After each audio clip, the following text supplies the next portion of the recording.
تقریب میں آئے ہوئے تھے, میں گپ شپ ہوئی, بڑے پڑھے لکھے آدمی, اگلے دن اخبار میں اطلاع آ گئی شہید ہو گئے, وہ اللہ ان کی مغفرت فرمائے.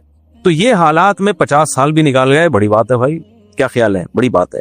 اور یہاں پاکستان میں آپ بندہ بیٹھ کے سوچ رہا ہے میں کیوں مروں, بھائی کوئی بھی کسی بھی ٹائم پہ مر سکتا ہے, اس لیے پہلے سے اتنا انتظام کر دو. اگر اللہ نے گنجائش دی ہے, نہیں دی ہے تو ٹینشن نہ لو, اللہ کرے گا انشاءاللہ. گنجائش دی ہے تو اتنا انتظام کر دو بھائی, مرو تو پیچھے ایک دم سے روڈ پہ نہ آ جائیں, وہ بالکل ہی بس بچے ہی اسپیڈ سے پیدا کیے اور ابا کا اور کوئی کام, سارا زور کس پہ لگایا ہے, اسپیڈ کو فوکس کیا ہے.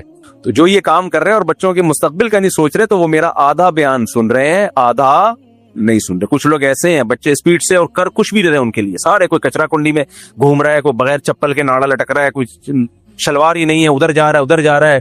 لوگ کہتے ہیں یہ ہوتا ہے زیادہ بچوں کا اثر. میں نے کہا بھائی اس نے آدھا بیان سنا ہے, آدھا سنا ہی نہیں. بچے ہی پیدا کیے جا رہے ہیں, ان کی فکر بھی کرنی ہے, پیدا بھی کرنے ہیں, روکنے نہیں ہے, اللہ کھلانے والا ہے. لیکن آپ اپنی ذمہ داری پوری کرو گے تو اللہ کھلائے گا بھائی. خود ہی اپاہج بن کے زندگی گزارو گے پھر نہیں ہوگا حساب کتاب.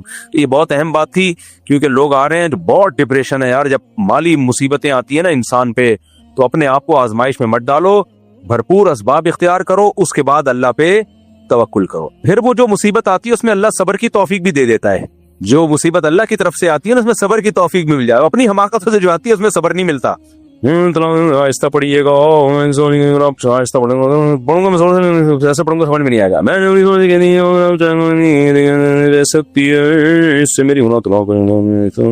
نہیں بھائی, اس سے طلاق کا اختیار نہیں جائے گا. نہیں اس سے طلاق کا اختیار نہیں جائے گا, انہوں نے منع کیا, پھاڑ دیں اس کو, آپ بھی نہ پڑھ لیں گے.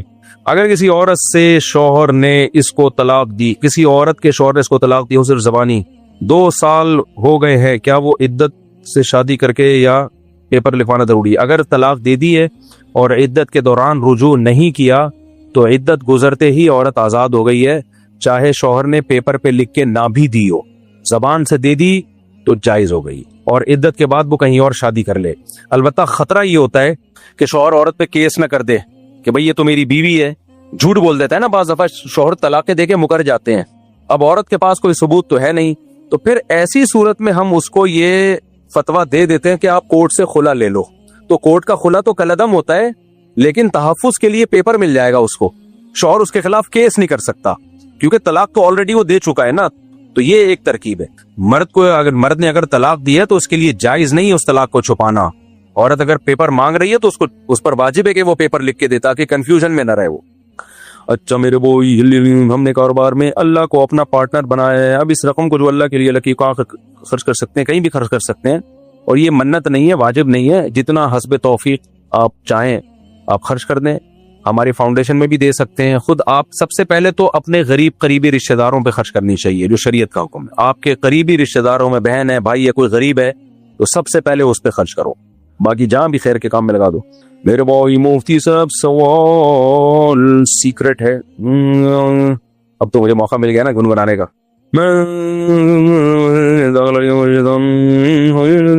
اتنا کچھ سیکرٹ بات تو نہیں لکھی, میں سمجھا پتہ نہیں کوئی کیا لکھا ہوا ہوگا اس کے اندر. اتنا سیکرٹ بات تو نہیں, کوئی سیکرٹ بات نہیں ہے یار. ان کو بھائی دل نہیں لگ رہا, پڑھو, لگ جائے گا دل انشاءاللہ. مجھے اس پہ سیکرٹ پہ غصہ آ رہا ہے مجھے, ایسی کون سی سیکرٹ بات. میرے مالی حالات کچھ سال سے خراب چل رہے ہیں, دعا فرما دیں اللہ تعالیٰ حالات بہتر کرے. دل سے دعا ہے جی اللہ تعالیٰ آپ کے حالات بہتر کرے, قرضہ اتار دے آپ کا. یہ سوال ایک آخری پڑھ لیتا ہوں, پھر ایک چھوٹی سی بات آپ کے سامنے کروں گا. جو میرے سے اتوار کو لوگوں کی ملاقاتیں بہت ہوتی ہیں, مجھے بہت کچھ لوگوں سے سیکھنے کا موقع ملتا ہے, تو میں پھر سوچتا ہوں کہ یہ بات میں لوگوں سے شیئر کروں گا, اپنے تجربے وہ بھی شیئر کرنے والا ہوں آپ سے. مفتی صاحب میں جب قضائے حاجت سے فارغ ہو کر اٹھ رہا ہوتا ہوں تو کچھ قطرے ہمیشہ گر کر کپڑوں پر لگ جاتے ہیں, سو مجھے بار بار کپڑے بدلنے پڑتے ہیں. ٹیشو پیپر جیب میں رکھا کریں اور جگہ کو سکھا لیں. پھر بھی اگر کوئی ایک آدھ قطرہ نکل آئے تو اندازے سے شلوار کا وہ حصہ دھو لے. ویسے 1-2 قطرے ویسے بھی معاف ہیں, اس کے ہوتے ہوئے بھی نماز پڑھ سکتے ہیں, سمجھ رہے ہیں. لیکن اگر آپ کا غالب گمانے کے پیشاب زیادہ پھیل چکا ہے تو اندازے سے شلوار تھوڑی سی دھو لے, اندازہ بھی کافی ہے. اس کے لیے خوردبین سے مطالعہ کرنا کہ ادھر قطرہ لگا ہوگا اور باقاعدہ اس کو گوگل میپ پہ جا کے سرچ کرنا, اس تکلف کی ضرورت نہیں ہے. حضرات فقہاء نے مسئلہ بیان کیا ہے کہ آپ کے 2 پائنچے تھے, دونوں میں سے ایک گندا ہو گیا, ناپاک ہو گیا, خشک ہو گیا. اب آپ کو سمجھ میں نہیں آ رہا کون سا ناپاک ہوا تھا, تو اندازے سے کوئی بھی ایک دھو کافی ہے. سمجھ رہے ہو کہ نہیں سمجھ رہے؟ تو یہ وہی فقہ حنفی نا صدیوں سے جو چلا آ رہا ہے. فقہاء نے بہت پہلے مسائل نمٹا دیے. پہلے حدیث سے پوچھو گے وہ اجتہاد کرنا شروع کر دے گا. قرآن و حدیث میں تو اس کی وضاحت ہے ہی نہیں نا, کہاں سے لاؤ گے ایسا اجتہاد؟ پھر وہ کچھ اور بتائے گا, وہ کچھ اور بچائے گا, وہ کہ دونوں پانچے دو, وہ کہے گا, کوئی کہے گا دھو ہی نہیں, کوئی کیا کہے گا, کوئی کیا کہے گا. یہ بڑا مسائل, ہمارا تو ایک مرتب فقہ چلا آ رہا ہے. تبھی آپ حنفیوں میں یا شافیوں میں پوری دنیا میں جہاں بھی جاؤ گے 99% سیم جواب ملے گا. 1% میں ہاں جدید مسائل میں اجتہاد ہوگا, جو جدید مسائل ہے تو 1% میں آپ کو اختلاف ملے گا, وہ بھی بسا اوقات کم علمی کی وجہ سے. وہ ریلائبل مفتی نہیں ہوتا, اس کے پاس علم کامل نہیں ہوتا.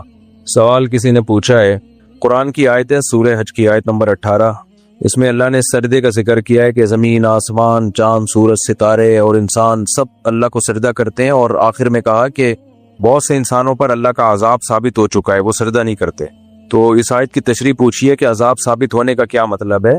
دیکھیں, اگر اللہ کے علم میں پہلے سے یہ بات ہوتی ہے کہ کچھ بڑے ڈھیٹ ہوں گے, بہت ڈھیٹ انسان ہوں گے, ان کے سامنے اللہ کی آیات پڑھی جائیں گی اور وہ پھر بھی اس کو پہ عمل نہیں کریں گے, تو ایسے لوگوں پہ اللہ نے عذاب ثابت کر دیا ہے. کیونکہ اللہ کا علم کامل ہے تو پہلے سے اللہ نے لکھ دیا ہے انہوں نے جہنم میں ہی جانا ہے. اس کا یہ مطلب نہیں ہے کہ اللہ ان کو زبردستی جہنم میں لے جائے گا یا ان کو زبردستی گمراہ کرے گا, ان کی کیونکہ اللہ کا علم کامل ہے. تو اس طرح کی آیات اصل میں تسلی کے لیے ہوتی ہیں, جو بھی دین کی دعوت کا کام کر رہے ہیں ان کو تسلی دینے کے لیے کہ داعی جو ہے نا اس کی دعوت بہت جاندار ہوتی ہے, دلائل بہت جاندار ہوتے ہیں, پھر بھی سامنے والا ایمان نہیں لا رہا ہوتا تو اللہ بتاتے ہیں بھئی اس کی قسمت میں جہنم ہے, تو جو مقدر جہنم میں ہو تو مقدر تھوڑی تبدیل ہو سکتا ہے, تو چھوڑ دو اس کی فکر. تو یہ تسلی کے لیے اس طرح کا انداز اختیار کیا جاتا ہے. جیسے نبی کو بھی تسلی دی جاتی تھی, نبی دلائل دیتے تھے, معجزے بھی دکھا دیے, آپ کی دعوت بھی بہت صاف ستھری, وہ پھر وہی. تو اللہ نے نبی کو تسلی دی بھائی جس کی قسمت میں ہی جہنم ہے تو آپ کیوں اس کے پیچھے پڑے ہوئے ہیں, قسمت تھوڑی چینج ہو سکتی ہے. اسی طرح قرآن میں آتا ہے ہم نے تو تقدیر میں لکھ دیا ہے کہ لَأَمْلَأَنَّ جَهَنَّمَ مِنَ الْجِنَّةِ وَالنَّاسِ أَجْمَعِينَ, کہ میں جہنم کو جنات انسانوں سے بھروں گا. تو اللہ کہتے ہیں تو میں نے لکھ چکا ہوں پہلے, تقدیر تھوڑی ٹلے گی. اس کا مطلب یہ نہیں کہ اللہ زبردستی لوگوں کو پکڑ کے جہنم میں پھینکے گا. اللہ کے علم میں یہ بات ہے کہ بہت سے لوگ ڈھیٹ ہیں, وہ نہیں ایمان لائیں گے, وہ شیطان کے بہکاوے میں آئیں گے. تو اب یہ ایک چیز حقیقت ہے. تو اب دعوت کو, مبلغین کو تسلی دی جا رہی ہے کہ بھئی لوگوں کی اکثریت دیکھ کے سیدھا راستہ مت چھوڑنا. یہ تو پہلے سے طے شدہ ہے کہ بہت سارے لوگ جہنم میں جائیں گے, جہنم بھرے گی انسانوں سے, تو اس لیے تم سیدھے راستے پہ چلو اور دعوت کے کام میں لگے رہو اللہ کا حکم سمجھ کے, اور لوگوں کی اکثریت کو گمراہ دیکھ کے مایوس مت ہو. یہ مت سمجھو کہ تمہاری دعوت غلط ہے یا تمہاری دعوت میں اخلاص نہیں ہے. نہ دعوت میں بھی اخلاص ہے, تمہاری دعوت بھی ٹھیک ہے, لیکن ایک چیز مقدر میں ہے کہ جہنم کو اللہ نے انسان اور جنات سے بھرنا ہے, اور مقدر کبھی چینج نہیں ہوتا. تو یہ انداز اختیار کیا گیا تسلی کے لیے. تو اس کا یہ مطلب نہیں ہے کہ اللہ لازمی جو ہدایت چاہے گا پھر بھی اللہ اس کو زبردستی گمراہ کرے گا. اس کی مثال ایسے ہے, صبح شام ہم یہ دیکھ رہے ہوتے ہیں کہ باپ اپنے بیٹے کو سمجھا رہا ہے, وہ نہیں سمجھ رہا, تو پھر ماں کہتی ہے بھائی اس کو سمجھاؤ. آپ بولیں بھائی اس میں سمجھنے کی صلاحیت ہی نہیں ہے تو میں کیا سمجھاؤں اس کو, حالانکہ صلاحیت ہوتی ہے تبھی تو آپ کو غصہ آ رہا ہوتا ہے. اگر وہ مجنون دیوانہ پاگل ہوتا, سمجھنے کی واقعی میں صلاحیت نہ ہوتی تو آپ سمجھاتے کیوں اس کو؟ کسی پاگل کو تھوڑی سمجھایا جاتا ہے. تو یہاں جو آپ کہتے ہیں اس میں سمجھنے کی صلاحیت ہی نہیں ہے, مطلب یہ ہوتا ہے کہ یہ انتہائی درجے کا ڈھیٹ آدمی ہے اور اس نے فیصلہ کر لیا کہ نہیں سمجھنا, تو اس میں صلاحیت سمجھنے کی ختم ہو چکی ہے. تو میں اپنا ٹائم ضائع کیوں کروں, میں ایسے پہ ٹائم لگاؤں گا جس میں صلاحیت ہوگی. تو ہر مسئلے کا حل, ان میں سے کوئی ایسا بزرگ آپ مجھے بتاؤ جس کے پاس آپ جاؤ کہ جی میرے گردے میں پتھری ہے, کوئی وظیفہ بتا دیں, وہ کہے یہ والا مجھے نہیں ہے, گردوں کی پتھری کا سسٹم مجھے معلوم نہیں ہے. کسی ڈاکٹر کے پاس جاؤ گے نا, دنیا کا سب سے بڑا ڈاکٹر ہوگا, وہ بھی 2-4 باتوں کے بعد آ کے کہے گا یہ والا علم میرے پاس نہیں ہے, یہ اس کے لیے فلاں اسپیشلسٹ سے رابطہ کریں. آپ کہے گا نا وہ, ارے کسی جنرل فزیشین جو بہت بڑا فزیشین ہو اس سے آپ نے علاج کرایا, ایک وقت اگر شوگر کا علاج, ایک وقت کے بعد آ کے کہے گا یار یہ اسپیشلسٹ کے پاس چلے جائیں تو زیادہ بہتر. لیکن یہ روحانی والے, یہ ان کی کوئی اینڈ, ان میں خدا کی قسم میں بات جو کر رہا ہوں نا, یہ نہ بولا کرو یہ مفتی صاحب بدعتیوں کی بات کر رہے ہیں یا فلانے, میں دیوبندیوں کی تبلیغیوں کی بات کر رہا ہوں. اور کیا بولوں میں, آپ معذرت کے ساتھ, جو سب سے زیادہ توحید پرست کہلاتے ہیں. میرے سامنے یہ نہ بتایا کرو کہ یہ وہ تو دیوبندی ہیں, وہ تو رائیونڈ میں بیٹھتے ہیں, وہ تو فلانے بزرگ کے خلیفے ہیں. یہ باتیں کر کے نا لوگ مجھے کہتے ہیں کہ اچھا آپ تو وہ جو بات کر رہے ہو وہ تو ان کی بات کر رہے ہو جو ربیع الاول مناتے ہیں, جو محرم میں یوں کرتے ہیں. جو نہیں بھائی, میں ان کی بات کر رہا ہوں جو اپنے آپ کو کیا کہتے ہیں, دیوبندی کہتے ہیں. معذرت کے ساتھ اتنا کھل کے میں بات کر رہا ہوں. جو اپنے آپ کو کہتے ہیں ہم فلاں بزرگ کے خلیفہ ہیں, وہ بزرگ بھی ہمارے مسلک کے بہت بڑے ہوں. تو میرے بھائی انتم الفقراء الی اللہ, یہ سارے اللہ کے کیا ہیں, فقیر ان کے پاس نہ آپ کے گردوں کی پتھری کا علاج ہے، نہ آپ کے پھیپھڑوں کا ان کے پاس علاج ہے، نہ آپ کی بھاگی بھی بیوی کو واپس لا سکتے ہیں، نہ واپس آئی بھی کو بھگا سکتے ہیں۔ یہ بعض دفعہ لوگ یہ چاہ رہے ہوتے ہیں بھاگ جائے خود اپنے خرچے پہ کسی طریقے سے، یہ بھی نہیں ہو سکتا ان سے، اور میں یہ جنات بھی نہیں بھگا سکتے۔ یہ بولو نا۔ ابھی ایک صاحب میرے پاس آئے، پرسوں کی بات ہے، کہہ رہے ہمارے گھر میں ایک اسٹور بہت دنوں سے خالی پڑا ہوا تھا، خالی کا مطلب کوئی جاتا نہیں تھا اس میں، کئی سالوں سے ہم نے وہ اسٹور خالی کرایا۔ جب سالوں کا لفظ بولتا ہوں میرا دماغ پتہ نہیں ان سالوں کی طرف کیوں چلا جاتا ہے، زیادہ ہے شاید۔ کئی سالوں سے وہ اسٹور کیا تھا، بند پڑا ہوا تھا نا، یعنی خالی کا مطلب انسان نہیں تھا۔ کہہ رہے ہم نے خالی کروایا تو ہمارے گھر میں کوئی خاتون پہ دورے آنا شروع ہو گئے، جن آتا ان کے اوپر اور کہتا کہ جب یہ اسٹور تم نے خالی کیا، اس کی صفائی کی، میرے بچے مر گئے ہیں، اس میں میرے بچے مر گئے ہیں اور اب دوبارہ اس اسٹور کی طرف قدم نہیں کرنا۔ میں نے کہا بھائی یہ جو خاتون ہے ان کو کسی نفسیاتی ڈاکٹر کو دکھاؤ، ان کا کوئی مسئلہ ہوگا، اللہ ان کو شفا عطا فرمائے۔ کہہ رہے ہم اسٹور میں جاتے ہوئے ڈر رہے ہیں۔ میں نے کہ اسٹور میں جا کے نا بم دھماکہ کرو جا کے، اور جن سے بولو ابھی تو تیرے بچے مرے، تیرے باپ دادے بھی یہاں مریں گے سارے، سمجھ رہے ہو؟ یہ ڈرامے کسی اور کے سامنے کرنا۔ میں نے کہا آگ لگا دو جا کے وہاں پہ، کیونکہ ایسے لوگ جب عاملوں کے پاس جاتے ہیں نا، اب عامل ان سے کھیلتے ہیں۔ نفسیاتی بیماریوں کی درجنوں قسمیں ہیں۔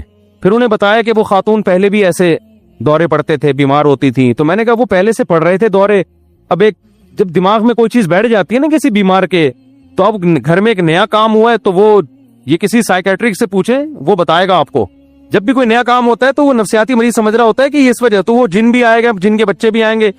پرسوں ہمیں کسی نے کہا کہ بھئی ہمارے گھر خاندان میں ہی نا صحن میں جھولا ڈالنا تھا بچوں کے لیے، کسی نے ان کو بتا دیا کہ یہ جو صحن میں آپ نے جھولا ڈالیں گے تو رات کو جنات اس جھولے میں اپنے بچوں کو لا کے جھلاتے ہیں، صحن میں جھولے نہیں ہونے چاہیے۔ تو میں نے ان سے کہا، میں نے کہا بھائی اس اسٹور میں جا کے بولو جن کے بچے تیرے 20 بچے مرے، 40 بچے مرے۔ دیکھو پولیس والوں سے عبرت حاصل کرو، پولیس والے تو نہ کوئی حصار کھینچتے، نہ کوئی عملیات، نہ کوئی فلیتے، نہ کوئی پلیتے، لیکن الحمدللہ یہ جنات سے بالکل بھی نہیں ڈرتے۔ ہم نے دیکھا ہے جب کسی گھر میں عاملوں کو پکڑنا ہوتا ہے نا، عامل کہتا ہے میں اتنے جنات تمہارے اوپر چھوڑ دوں گا، پولیس والا موبائل لے کے پہنچتا ہے، عامل کو ڈالا گاڑی میں اور اس کے کروڑوں جنات تماشا دیکھتے رہ جاتے ہیں عاملوں کے، حالانکہ پولیس والے نہ کوئی آنے سے پہلے درود شریف پڑھا، نہ آنے کے بعد درود شریف پڑھا، نہ سورہ فلق پڑھی، نہ سورہ، یہ صورتیں پڑھنی چاہیے، ان کی اپنی اہمیت ہے، میں ان کی اہمیت کا انکار نہیں کر رہا، لیکن پولیس والے کے کانفیڈنس سے جنات اتنا ڈرتا ہے، وہ کہتا ہے عامل ایسا ہوتے نہیں ہے، جنات یہ عاملوں نے بنائے ہوئے ہوتے ہیں۔ تو خیر یہ جن چڑیل بھوت کہاں سے آ گیا؟ اصل جو میں بات عرض کر رہا تھا کہ بھائی بزرگ کی ڈیفینیشن یہ ہے کہ نیک آدمی ہو، اللہ والا ہو، بس اس سے دعا کروا دو، اس کے علاوہ وہ نہ آپ کی بیماریاں جانتا ہے، نہ آپ کے گردوں کے مسئلے حل کر سکتا ہے، کسی کا باپ بھی یہ مسئلے حل نہیں کر سکتا، ان کے اپنے بیسیوں مسائل ہوں گے۔ جہاں کسی پہ بزرگی کا لیبل لگا فوراً دماغ میں آتا ہے یار ان کے پاس کچھ ایسے اختیارات ہیں، یہ پہنچے ہوئے ہیں، ان کو پتا ہے۔ اور یہ بھی بتا دوں، بزرگ کو بعض دفعہ یہ بھی نہیں پتا ہوتا سیاسی جماعتوں میں حق پر کون ہے، اس کا تعلق بزرگی سے نہیں ہے، اس کا تعلق معلومات سے ہے، نالج سے ہے۔ لوگ کہتے ہیں اتنا بڑا بزرگ فلاں سیاستدان کی حمایت کر رہا ہے، بھائی ٹھیک ہے بہت بڑے بزرگ ہیں، نالج ہے یا نہیں ہے؟ نالج ہے تو بزرگ نہ بھی ہو مان لو، نالج نہیں ہے تو بھائی کتنا بھی بڑا بزرگ ہو۔ قرآن کیا کہتا ہے؟ اے ایمان والو اللہ رسول کی اطاعت کرو، وَأُولُو الْأَمْرِ، اولو الامر کسے کہتے ہیں؟ اولو الامر کی تعریف میں بعض صحابہ نے کہا اس سے مراد علماء ہیں، بعض نے کہا اس سے مراد حکمران ہیں۔ اصل بات کیا ہے؟ دونوں تفسیریں ٹھیک ہیں۔ اولو الامر کا مراد جو بھی کسی معاملے میں اہل ہو۔ میڈیکل سائنس میں اہل کون ہے؟ ڈاکٹر۔ میڈیکل سائنس میں آپ عمران خان سے نہیں پوچھو گے، نواز شریف سے نہیں پوچھو گے کہ کیا صحیح ہے کیا غلط، اس میں آپ کس سے پوچھو گے؟ ڈاکٹر سے پوچھو گے۔ سمجھ میں آ رہی ہے بات؟ اس میں ڈاکٹر سے پوچھو گے بھائی کیا صحیح ہے کیا غلط ہے۔ گردوں کا مسئلہ گردوں کے اسپیشلسٹ سے پوچھو گے یا مفتی سے پوچھو گے؟ کیا ہو گیا؟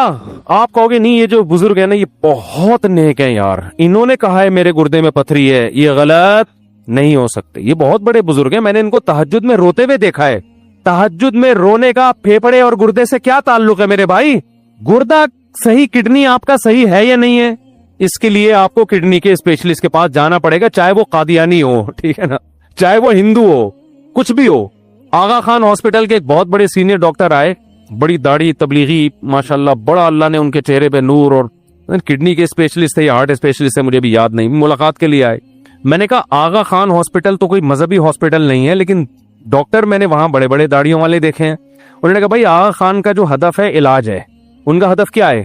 کہ بھئی لوگوں کو اچھا علاج ملے. اس کے لیے وہ یہ نہیں دیکھتے کہ اس کی داڑھی ہے یا ٹوپی ہے یا تبلیغ میں وقت لگاتا ہے یا تہجد گزار ہے. کہتے ہیں بھائی اپنی فیلڈ کا ماہر ہے لے آؤ. سمجھتے ہو, یہ فیلڈ کا ماہر ہے, ہمیں اس سے کیا, یہ تبلیغ میں وقت لگاتے ہیں نہیں لگاتے, درود شریف پڑھتے ہیں نہیں پڑھتے, ہمیں اس سے کیا ہے. کیونکہ ان کا ہدف, ان کا ایک خیال یہ ہے کہ بھئی علاج اچھا ہونا چاہیے, اس پہ کمپرومائز نہیں کرنا. تو بڑی لاجک کی بات ہے یا نہیں ہے؟ لاجک کی بات ہے. لیکن یہ لاجک کی بات ہمارے ہاں جب ہم اپنے بارے میں سوچتے ہیں تو پھر یہ لاجک ہماری کیا ہو جاتی ہے, ختم. تو اس لیے میں جلدی سے بات کو سمیٹ کے ختم کرتا ہوں. پھر اگلے ہفتے انشاءاللہ ہم اسی ٹاپک کو لے کے آگے چلیں گے. وہ رکاوٹیں جو ہے نا اچھا بننے میں, کیا کیا چیزیں بنتی ہیں, رکاوٹیں. ان رکاوٹوں میں پہلی رکاوٹ چل رہی ہے ٹھیک ہے. وہ رکاوٹ کیا ہے؟ شیطان. وہ شیطان کیا ہے؟ فلم. کون سی فلم ہے؟ 3 گھنٹے کی انگلش فلم ہے. کس کے ساتھ؟ گانوں کے ساتھ. یہ یاد کر لینا آپ لوگ, سمجھتے ہو؟ تو یہ کس طرح سے فلم ہے, اس نے کس طرح سے لوگوں کو گمراہ کیا, برائی پہ اچھائی کا لیبل لگائے. تو ہمارے ہاں بھی یہ جو عاملوں کے پاس بزرگ ہونے کی وجہ سے عقیدت میں لوگ جا رہے ہیں کہ یہ بھی یہ شیطان کی تصرفات ہیں, چھوڑ دو, یہ تمہارے جیسے انسان ہیں, ان کے اپنے مسائل حل نہیں ہوتے, تمہارے مسائل بھی یہ لوگ حل نہیں کر سکتے. تو وقت بھی پورا ہو گیا, ابھی کتنی دیر لگے گی آپ لوگوں کو؟ 4 منٹ. اب 4 منٹ میں کیا بات کروں میں؟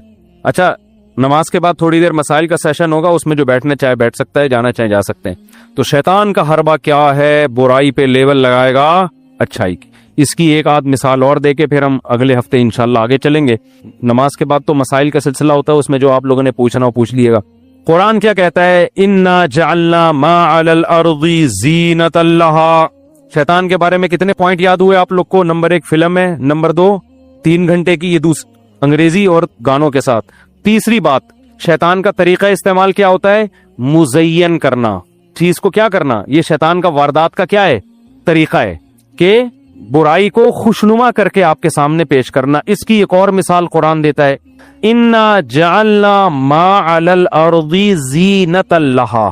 اللہ فرماتے ہیں جو کچھ زمین کے اوپر ہے نا, یہ ہم نے دنیا والوں کی نظر میں مزین کر دیا ہے. دار فانی ہے, ختم ہونے والی ہے, یہ چیز نظر نہیں آتی ہمیں کہ یہ دنیا تھوڑے دنوں میں ختم. ہم اس کی ظاہری چمک دھمک کو دیکھ رہے ہیں. کوئی آپ کے پاس بہت بہترین لینڈ کروزر لا کے کھڑی کر دے کہ یہ آپ کی ہوئی, اور ساتھ میں بتا دے کہ 1 گھنٹے کے لیے, اس کے بعد میں آپ سے واپس لے لوں گا, اور کان میں بول کے بھی گیا اور لکھ کے بھی دے دیا پیپر پہ نا کہ یہ جیب میں رکھ لو. آپ نہ اس پیپر کو دیکھ رہے ہو, نہ اس کی بات کو یاد کر رہے ہو, بس آپ میری لینڈ کروزر لے کے ساری گلی محلے میں گھوم رہے ہو آپ, اور فخر کر رہے ہو یار کی گاڑی کس کی ہے؟ میری گاڑی. اگلا بول کر اسی لیے کیا تھا کہ جتنی اس میں ہیرے جواہرات جڑے ہوئے ہوں, او بھائی یہ تھوڑی دیر کے لیے ہے, تو اس سے ہم واپس بولو لے لیں گے. تو یار 2 ٹکے کی نہیں ہے پھر تو یہ کیا خیال ہے؟ تھوڑی دیر میں واپس لے لینی ہے تو اس کی ویلیو, اس کی بیس پر کوئی رشتہ ملے گا آپ کو؟ آپ لینڈ کروزر میں گئے رشتہ لینے کے لیے, لڑکی والوں نے کہا ہاں بھائی کیا کرتے ہو, کیا کرتے, دیکھ نہیں رہے گاڑی میں آیا ہوں, میری گاڑی ہے. لڑکی والے فوراً کہیں گے بھائی یہ جا, ابھی لے جا. لیکن آپ نے ڈاکومنٹس دکھائے تو پتا چلا یہ تو رینٹ پر ہے, 1 گھنٹے کے لیے دی ہوئی ہے. آپ کوئی ایگریمنٹ ایسا دکھا دیا, فوراً لڑکی واپس لے لیں گے. اب آپ کہہ رہے ہیں اس کے ٹائر دیکھو کتنے موٹے ٹائر ہیں, سارا سسٹم بٹن دبایا شیشے نیچے آ رہے ہیں. بھائی یہ نہیں کہ یوں لے کے گھما رہے ہیں, اتنی خوبصورت گاڑی ہے, دیسی سٹائل نہیں ہے. اے سی کا آٹو سسٹم دیکھو, کیا ٹھنڈک, سائبیریا کی ہوائیں آ رہی ہیں اے سی کے پنکھوں سے. وہ اگلا کہے گا بھائی یہ تو اس کو نا بی ایم لے آ, تو لینڈ کروزر چھوڑ کر, جب یہ کمبخت تیری ہے ہی نہیں. آپ کہہ رہے ہو میری ہے, خدا کی قسم میری ہے. وہ کہہ رہے ہیں کتنی دیر کے لیے تیری. تو یہ کام شیطان کراتا ہے, اس دنیا کی چمک دھمک آپ کو دکھائے گا, یہ نہیں بتائے گا کہ یہ تھوڑے دنوں میں کمبخت تو قبر میں اتر جائے گا. یہ تیرے جو 1000 گز کے اتنی موٹی موٹی دیواروں کے بنگلے اور اتنے موٹے موٹے سریے, یہ تیرے ساتھ قبر میں نہیں جائیں گے. ابھی تیرے چشمہ جو لگائے آگے یہ نمبر بڑھے گا, یہ نمبر کم نہیں. شکر کر ابھی باریک چشمہ لگا ہوا ہے, تھوڑے دنوں میں اتنے موٹے موٹے چشمے آئیں گے تیرے. ابھی تو اس پہ رو رہا ہے کہ میرے بال سفید کیوں ہو رہے ہیں, تھوڑے دنوں میں اس پہ روئے گا سفید تھے تو نا. کیا خیال ہے؟ یا اللہ مجھے سفید ہی دے, میں کلر لگا لوں گا اس میں, لیکن دے تو. پھر تھوڑے دنوں میں سفیدی کا مسئلہ بھی نہیں رہے گا, ایئرپورٹ بننا شروع ہوگا. آدمی کہے گا یار کھوپڑی تو تھی نا, دماغ تو تھا سوچنے کے لیے, اب تو یاد ہی نہیں رہتا. بوڑھے آدمی سے ڈاکٹر پوچھتے ہیں صبح ناشتے میں کیا کھایا, وہ گہری سوچ میں پڑ جاتے, یاد ہی نہیں رہتا کیا کھایا. پھر تھوڑے دنوں میں بالوں سے ہٹ کے دانتوں کا مسئلہ, دانت نہیں ہے چبانے کے لیے. ابھی اس پہ مسئلے ہوتے ہیں یار, دانتوں کو سفید کیسے کیا جائے, مسکراتے ہوئے اچھے نہیں لگتے ہم. تھوڑے دنوں میں دانت مارکیٹ سے شارٹ. ایک ایک مسئلہ کھڑا ہوگا, ایک ایک مسئلہ. اور دیکھ رہے ہیں صبح شام لوگوں کو. آپ ذرا 20 سال پہلے کا کوئی فلم کا ہیرو گوگل پہ سرچ کرو اور دیکھو 30 سال بعد اس کی حالت کیا ہے. 1985 لکھو یا 75 لکھ لو, 75 میں لکھو بالی ووڈ ہالی ووڈ لالی ووڈ کا کوئی بہت بڑا ہیرو جو اس زمانے کا سپر ہٹ ہیرو تھا, لکھو 2023 میں 22 میں وہ کیسا لگ رہا ہے. بہت سے تو مارکیٹ سے شارٹ ہو چکے ہوں گے. ٹھیک ہے, آپ سرچ کریں گے آئے گا ہی نہیں. کہاں گیا تھے اب نہیں ہے. کچھ آئیں گے تو آدمی کہے گا نہ ہی آتے تو اچھا تھا. آپ کہو گے یار ان سے دم کروا لو, ان سے جن بھگوا لو, ان سے تھوڑی آشیرواد لے لو, بزرگوں کی دعائیں قبول ہوتی ہیں.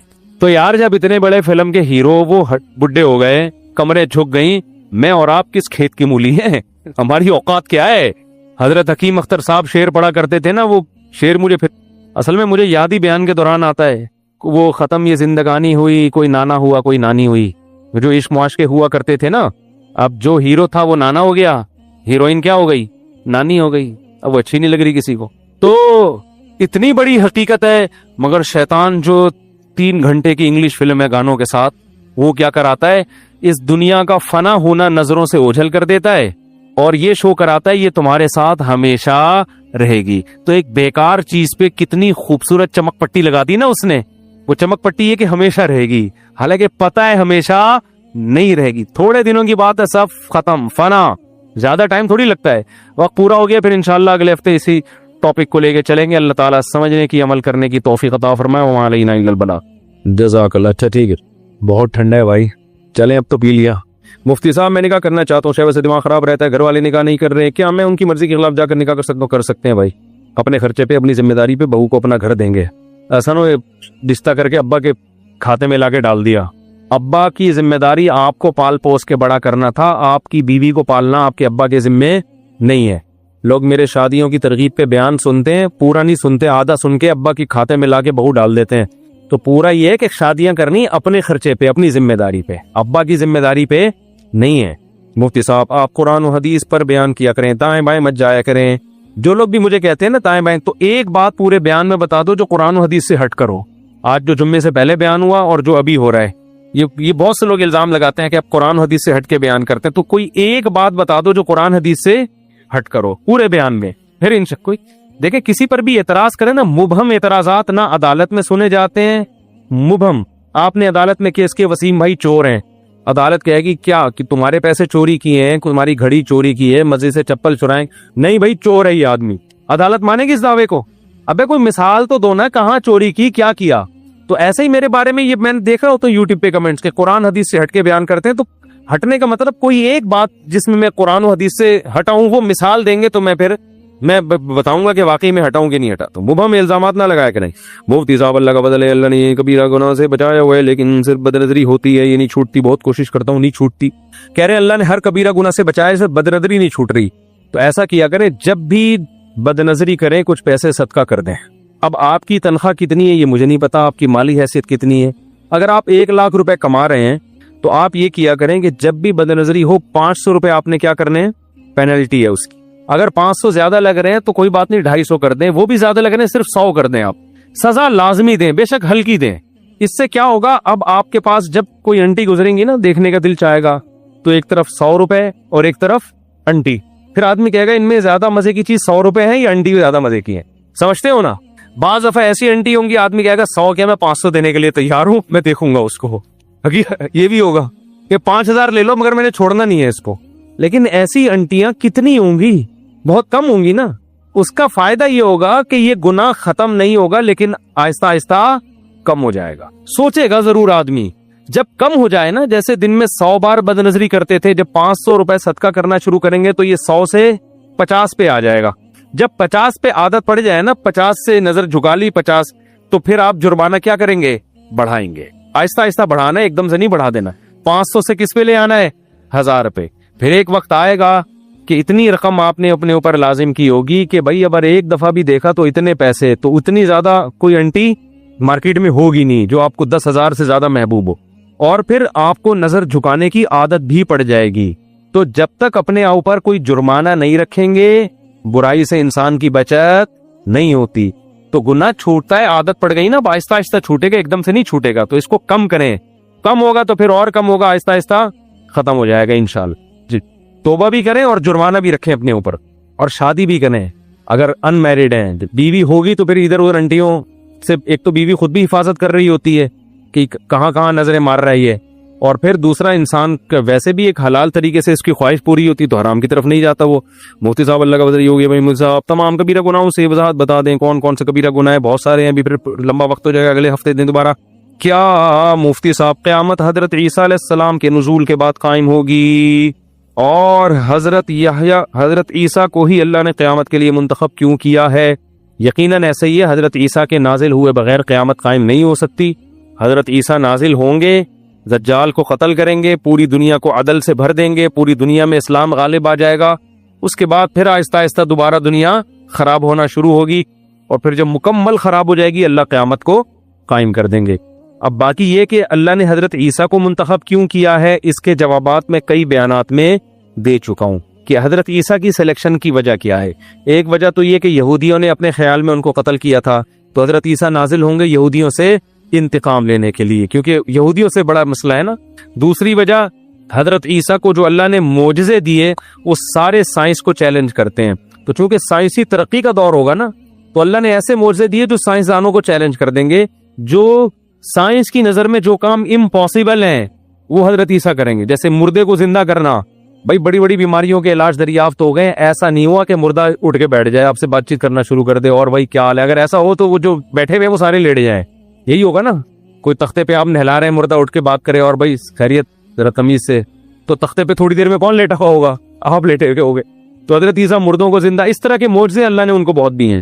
ایک وجہ یہ بھی ہے, مفتی صاحب میں آن لائن کام کرتا ہوں جس سے وہ ہم سے انویسٹمنٹ کراتے ہیں, اور ہماری یہی انویسٹمنٹ سے مختلف پروڈکٹ خریدتے ہیں, اور اس پروڈکٹ کی جو بھی قیمت ہوتی ہے اس کا 2% یا 26% کمیشن ہمیں دیتے ہیں, اور خود بھی رکھتے ہیں. کیا یہ سود تو نہیں ہے؟ دیکھو, آن لائن کام میں ہم نے یہاں سے فتویٰ جاری کیا ہے, وہ ہم انٹرنیٹ پہ شائع کر دیں کہ آن لائن کام میں بہت ساری صورتیں ہوتی ہیں.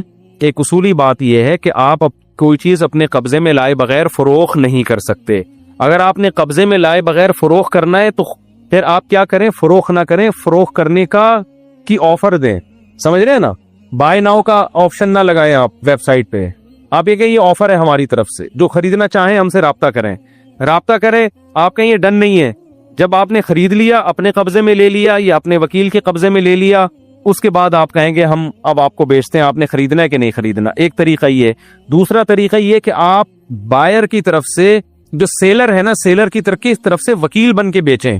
وکیل بنے یعنی کمیشن ایجنٹ بنے کہ ہم آپ کی چیز اس کو بکوائیں گے, درمیان میں ہمارا اتنا کمیشن ہوگا. کسٹمر کو بھی یہ بتا دیں کہ ہماری پروڈکٹ نہیں ہے, ہم درمیان میں کمیشن ایجنٹ ہیں. جیسے اسٹیٹ ایجنٹ کر رہا ہوتا ہے نا, وہ یہ نہیں کہہ رہا ہوتا میرا پلاٹ ہے, وہ 2 پارٹیوں کے پلاٹ بکوا کے اپنا کمیشن درمیان میں لے رہا ہوتا ہے. تو یہ وہ بات کلیئر کر رہا ہوتا ہے.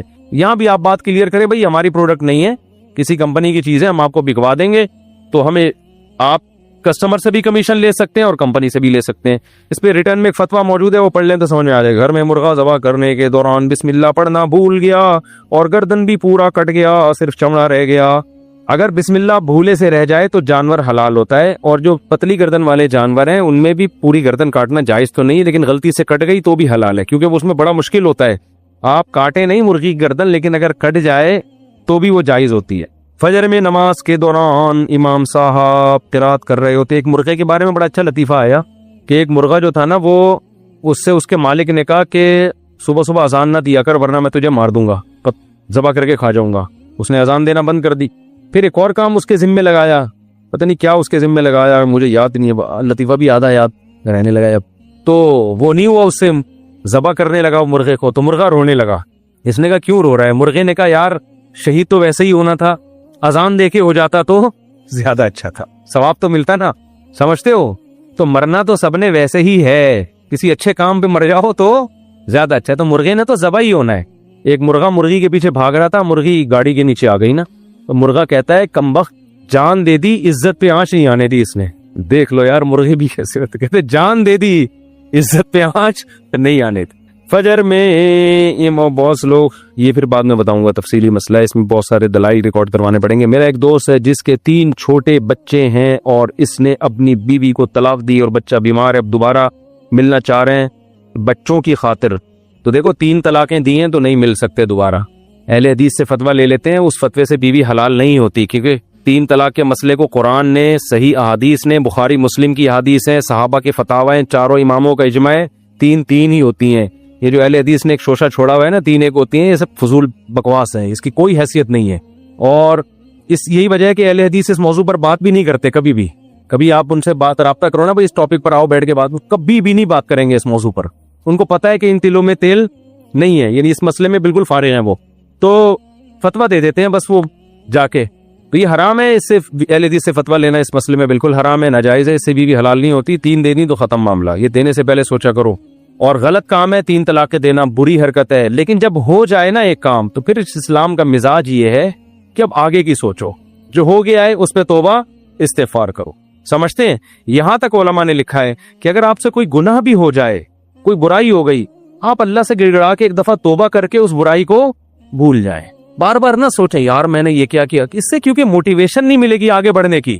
تو جب صریح گناہ کے بارے میں یہ ہے کہ ہو جائے توبہ کر لیں تو بھول جاؤ، تو طلاق دینا اچھا کام نہیں ہے، لیکن اگر ہو گئی ہے توبہ استغفار کرو، اللہ سے معافی مانگو میں نے غلط کیا، لیکن اب اس کو ریپیٹ نہ کرو، وہ بھول جاؤ، بولو اسی میں خیر ہوگی، بس جو ہونا تھا وہ کیا ہے ہو گیا، وہ اسی میں خیر ہوگی۔ آپ 2 فلسفوں کا ذکر کرتے ہیں، ذرا ان کی ڈیفینیشن بیان کر دیں، ایتھیس اور یوتھیا۔ یہ کیا ہے بھائی، کچھ نشاندہی ہو جائے، کیا مطلب ایتھیس اور یوتھیا؟ اچھا میرے بھائی، اچھا میرے خلاف لوگ کلپ بناتے ہیں کہ بولتے ہیں مفتی صاحب سیاست میں دخل اندازی کر رہے ہیں، تو جو کلپ بنا رہے ہیں وہ بھی تو سیاست میں ہی دخل اندازی کر کے بنا رہے ہیں نا، تو یہ عجیب کتاب میں کھوپڑی میں آتی نہیں ہے یہ باتیں۔ After studying about science the translation of Holy Quran, I have come in point on 29th of Ramadan before۔ اتنا لمبا خط لکھا ہے بھائی آپ نے۔ If you find any mistake in my study, please make it correct۔ بہت لمبا چوڑا خط ہے یہ، تو میں اردو میں نہیں پڑھتا اتنے لمبے خط، تو اس کا خلاصہ لکھ کے دے دیں۔ کدھر انجن صاحب نے یہ لکھا ہے؟ آپ نے لکھا ہے، اس کا خلاصہ 2 لفظوں میں بتا دینا۔ سائنس اسٹڈی کیلا جی تیری کیلا یہ دو سائنس بولے تیری تو کی کبھی تیری ہے پیسہ تو چیزت دینا دی اسے کتے سے بابرانا مجھے یہ سکری ہو میرا پلاسر پارے دو سو تے تو تا ہاں سٹی کی تا بیوی جو کتن جی جی جی جو میں خائص جی بالکل صحیح کہا آپ نے، بالکل صحیح کہا، بالکل صحیح کہا، ایسا ہی ہے۔ قرآن سائنس کی کتاب نہیں ہے، خوب سمجھ لیں۔ کل ایک صاحب نے مجھ سے سوال پوچھا کہ بہت سے ایسے سیارے جو بعد میں دریافت ہوئے ہیں، قرآن میں ان کا تذکرہ کیوں نہیں ہے؟ قرآن نے تو انہی سیاروں کا تذکرہ کیا ہے جو عرب لوگ جن کو جانتے تھے، تو اس سے پتہ چلتا ہے یہ اللہ کا کلام نہیں، معاذ اللہ، یہ تو نبی کا اپنا کلام ہے، جو نالج تھی وہ بتا دی۔ اللہ کا کلام ہوتا تو اللہ ایسی باتیں بھی کرتا نا جو اس دور میں سب کو معلوم نہیں تھی۔ میں نے ان کو میں نے کیا جواب دیا کہ قرآن اگر ایسے سیاروں کا تذکرہ کرتا جو 1400 سال بعد دریافت ہوئے ہیں، تو عرب لوگ اس قرآن پہ ایمان لاتے یا اس کو جھٹلاتے؟ بولو نا۔ وہ کہتے یہ کون سی باتیں ہیں بھائی، یہ کون سا سیارہ ہے؟ تو نبی کے کام 2 ہوتے، پہلے اس کو ثابت کرنا سائنسی حقیقت کو کہ نہیں جی ایسا سیارہ بھی ہے، پھر قرآن کی صداقت کو ثابت کرنا، تو یہ 2 مشکل کام ہو جاتے ہیں نبی کے ذمے۔ پھر آج کچھ چیزیں دریافت ہوئی ہیں جو ہو سکتا ہے ابھی 1000 سال کے بعد دریافت ہوں گی۔ اگر آج کی سائنسی حقائق قرآن میں ذکر ہوتے تو ہم غیر مسلم کو کہتے دیکھو بھائی یہ قرآن میں یہ لکھا ہے، حالانکہ یہ تو 1400 سال پہلے تو پتہ نہیں تھا، لیکن پہلے سے قرآن میں لکھا ہوا ہے اور آج 1400 سال کے بعد دریافت ہوا ہے، تو دیکھو بھائی اس کا نتیجہ کیا نکلتا، 1000 سال کے بعد کوئی اور نئی چیز آ جاتی جو آج دریافت بولو نا نہیں ہوئی ہے۔ پھر آپ کیا کرتے؟ 1000 سال بعد والا کیا کرتا؟ وہ کہتے یہ تو 1400 سال پہلے تو یہ تھا ہی نہیں اس کا تصور، یہ قرآن نے کیوں بیان نہیں کیا جو 3000 سال بعد جو چیزیں دریافت ہو رہی ہیں؟ تو اس کا مطلب پھر قرآن قیامت تک جتنی سائنسی چیزیں دریافت ہوں گی سب کا تذکرہ کرتا، پھر قرآن نماز روزے کی کتاب نہ رہتا، وہ سائنسی تھیوریز کا نام بن جاتا، اور ان سائنسی تھیوریز کو ثابت کرنا نبی کے ذمے کتنا مشکل کام ہو جاتا ان عربوں کو جو نہ لکھنا جانتے اور نہ پڑھنا جانتے، وہ تو اور قرآن کا انکار کرتے۔ لہذا قرآن نے کہا بھائی ٹاپک سے ہٹو ہی نہیں، جو ٹاپک ہے نا اس کو فوکس کرو۔ تو قرآن میں اتنی سائنس کا تذکرہ ہے جو اس زمانے میں جو لوگوں کو نظر آ رہا تھا، سورج چاند ستارے، اس سے زیادہ قرآن نے سائنس کے ٹاپک کو چھیڑا نہیں، کیونکہ یہ ٹاپک تو قیامت تک پھیلتا چلا جائے گا، اس کی کوئی انتہا نہیں ہے۔ تو یہ الزام جب لگتا ہے جب قرآن سائنس کی کتاب ہوتی، پھر ہم کہتے ہیں کہ یار وہ اس زمانے میں جو سیارے دریافت ہو گئے ان کو تو قرآن ذکر کر رہا ہے، جو دریافت نہیں ہوئے ان کو ذکر نہیں کر رہا، تو یہ سائنس میں ادھوری کتاب ہے۔ ہم کہتے ہیں سائنس کی ہے ہی نہیں تو ادھوری اور مکمل کیا، ہدایت کی کتاب ہے۔ تو جو قرآن کے برحق ہونے کی سب سے بڑی دلیل یہ ہے کہ اس زمانے میں بہت سے سائنسی نظریات ایسے تھے جو معاشرے میں رائج تھے، جو آج 1400 سال کے بعد 100% غلط ثابت ہو چکے ہیں۔ قرآن نے ایسے کسی سائنسی نظریے کا تذکرہ نہیں کیا۔ قرآن یہ بھی تو کر سکتا تھا نا کہ اس زمانے میں جو سائنسی تھیوریز چل رہی تھی انہی کو تذکرہ کر کے انہی کی مثالیں دے دیتا، ایک بھی نہیں لی ہے قرآن نے۔ اس کا مطلب یہ اللہ کا کلام ہے، اسے پتا ہے کہ کون سی بات نقل کرنے کی ہے اور کون سی نقل کرنے کی نہیں ہے۔ سمجھتے ہو کہ نہیں سمجھتے؟ اچھا بھائی، خالد محمود میں خالد محمود جو جرمنی سے آیا ہوں، آپ سے گزارش ہے کہ مجھے کچھ معلومات دیں، حوالے چاہیے۔ آپ اگر 15 منٹ دے دیں آپ کا احسان ہوگا۔ دیکھیں آپ اگر بعد میں آ جائیں کچھ ہے نہیں، اتوار کو اثر میں آ جائے، ٹھیک ہے، اتوار کو اثر میں آ جائے گا۔ جرمنی سے نہیں کراچی سے ہی آئے پھر سیدھا۔ کیا اور کوئی سوال تو نہیں بھائی کسی کا؟ شاباش جلدی سے۔ جی نہیں، رمضان کے روزے، شوال کے جو 6 روزے ہیں ان میں گڑبڑ نہیں کر سکتے آپ۔ بعض لوگ گھننے بنے ہوئے ہوتے ہیں، شوال کی بھی 6 روزوں کی نیت کر رہے ہوتے ہیں، رمضان کے قضا کی بھی نیت کر رہے ہوتے ہیں، ایام 20 کی بھی نیت کر رہے ہوتے ہیں، پیر جمعرات کی بھی، سارے ہی گڑبڑ کر رہے ہوتے ہیں۔ تو رمضان شوال کے جو 6 روزے ہیں وہ بالکل الگ ہوں گے۔ ہاں ایام 20 کے روزے اور پیر جمعرات کا روزہ آ گیا تو وہ اس میں مرج ہو سکتا ہے، تو اللہ سے امید ہے انشاءاللہ دونوں کا ثواب مل جائے گا، لیکن قضا روزے تو بالکل الگ رکھنے پڑیں گے آپ۔ جی، فرض نماز کے بعد دعا حدیث سے ثابت ہے، بہت زیادہ ترغیب ہے حدیث میں، لیکن کسی ایک حدیث کو لے کے فیصلہ نہیں کیا جاتا، خود دیکھا جاتا ہے کہ صحابہ اور نبی نے اس پر کس طرح عمل کیا ہے۔ تو حدیث میں جو فرائض کے بعد جتنی دعائیں ہیں، لیکن ہم نہیں دیکھتے کہ ہمیں کوئی ایسی حدیث ملتی ہو کہ نماز کے بعد صحابہ نے ہاتھ اٹھا کے اجتماعی دعا مانگی ہو۔ بالفرض اگر ایک آدھ واقعہ ہے بھی تو ایک آدھ دفعہ ہے نا، یہ عمل تو 5 ٹائم ہوتا تھا، اس کی تو کثیر روایات ہونی چاہیے تھی نا۔ جو عمل بار بار ہو رہا ہے تو اس میں ایک روایت کیوں ہے؟ تو اس لیے، اور پھر فقہ کی کتابوں میں بھی، کیونکہ فقہ تو قرآن و حدیث ہی کا نچوڑ ہے، تو فقہ کی کتابوں میں بھی نہیں ملتا۔ جو عربی کتابیں ہیں، جو فقہ کی اصل کتابیں ہیں جو صدیوں پہلے لکھی گئی ہیں، ان میں بھی تذکرہ نہیں ملتا۔ ان باتوں کی بیس پہ لوگ مجھے کہتے ہیں یہ تفردات کرتا ہے، پوری قوم سے ہٹ کے مسائل بیان کرتا ہے، تو میں پوری قوم سے ہٹ کے نہیں، میں وہ بتا رہا ہوں جو پوری قوم کے مسائل ہیں، صدیوں سے کتابوں میں اسی طرح چلے آ رہے ہیں۔ تو آپ دکھا دو، ہدایہ میں دکھا دو، رد المحتاج، حدیث میں تو ہے ہی نہیں نا۔ تو آپ فقہ کی طرف اگر آتے ہو تو فقہ شافعی میں دکھا دو، فقہ مالکی میں دکھا دو، فقہ حنبلی میں دکھا دو، فقہ حنفی میں دکھا دو، لیکن فقہ حنفی کی عربی کتابوں میں، اردو میں نہیں، جو عربی جو فقہاء نے لکھی ہیں کتابیں، نہ فقہ شافعی کی کسی کتاب میں ملے گی اس دعا کا تذکرہ، نہ امام شافعی نے لکھا، نہ امام، کیونکہ ہے ہی ملتا ہی نہیں ہے ہمیں کوئی اس کا تذکرہ۔ تو اس لیے یہ بر صغیر کی ایک رسم ہے جو نمازوں کے بعد ہمارے ہاں ہاتھ اٹھا کے دعائیں مانگی جاتی ہیں، پھر اس کا خامخواہ میں دفاع بھی لوگ شروع کر دیتے ہیں، اس کو دیوبندیت کا مسئلہ بنا لیتے ہیں۔ تو ایسا کرو گے تو کوئی بھی نہیں آئے گا میرے بھائی، ٹھیک ہے نا، ایسا کرو گے تو کوئی بھی نہیں آئے گا۔ تو حضرت مفتی محمد شفیع صاحب رحمۃ اللہ علیہ، جو حضرت مفتی تقی عثمانی صاحب کے والد تھے، ان کا پورا رسالہ اجتماعی دعا کے بارے میں، وہ پڑھ لیا کریں۔ مجھے یہ ہوتا ہے کہ لوگ نا مجھے تختہ مشق بنا رہے ہیں یوٹیوب پہ کہ یہ الگ ہی کوئی فرقہ پیدا ہوا ہے، یہ کوئی الگ ہی چل رہا ہے۔ بھائی آپ اپنے اکابر کی، جو ہمارے بھی اکابر ہیں، انہی کی کتابیں اٹھا کے دیکھ لیں۔ حضرت مفتی محمد شفیع صاحب رحمۃ اللہ علیہ جو مفتی اعظم تھے، ان کا پورا دعا کے پر رسالہ ہے، وہ وہی باتیں کر رہے ہیں جو میں کر رہا ہوں، یعنی میں وہی باتیں کر رہا ہوں جو وہ کر رہے ہیں، الٹا ہو گیا نا وہ بڑے ہم تو چھوٹے ہیں۔ تو پھر بھی ہم یہ اس میں اعتدال کے وہ ہے کہ آپ اماموں پہ فتوے نہ لگائیں، جا کے مسجدوں میں فساد پیدا نہ کریں، کوئی کر رہا ہے تو کرنے دیں اس کو، بدعتی نہ کہیں اس کو، ٹھیک ہے، ان کی اپنی کوئی دلیل ہوگی، ہم تو صرف یہ کہہ رہے ہیں ہمیں برا بلا نہ کہیں اس مسئلے کی وجہ سے۔ تو اگر کوئی کر رہا ہے تو فساد نہ کریں، اور بہت سارے بڑے بڑے مسائل ہیں، کسی اکابر میں سے کسی عالم کی گستاخی نہ کریں، آپ کسی کو بدعتی قرار نہ دیں، اپنی رائے پیش کر دیں، مان لیں ٹھیک ہے، نہیں مانے کوئی بات نہیں، علماء میں اختلاف ہوتے ہیں، جہاں درجنوں اختلاف وہاں ایک اور صحیح، ایسا کون سا گھبرانے والی بات ہے بھائی، اور بہت سارے مسائل میں اختلاف ہے یا نہیں ہے تو ایک اور صحیح، اس میں کیا ہو گیا۔ اور بھائی مارکیٹ میں کوئی نیا مسئلہ، ابھی نہیں کہا یار کہ ابھی تو تھک گئے ہیں، بالکل اتنا تو ہم اپنی شادی میں نہیں تھکے تھے یار، کسی اور کی شادی میں ہم جی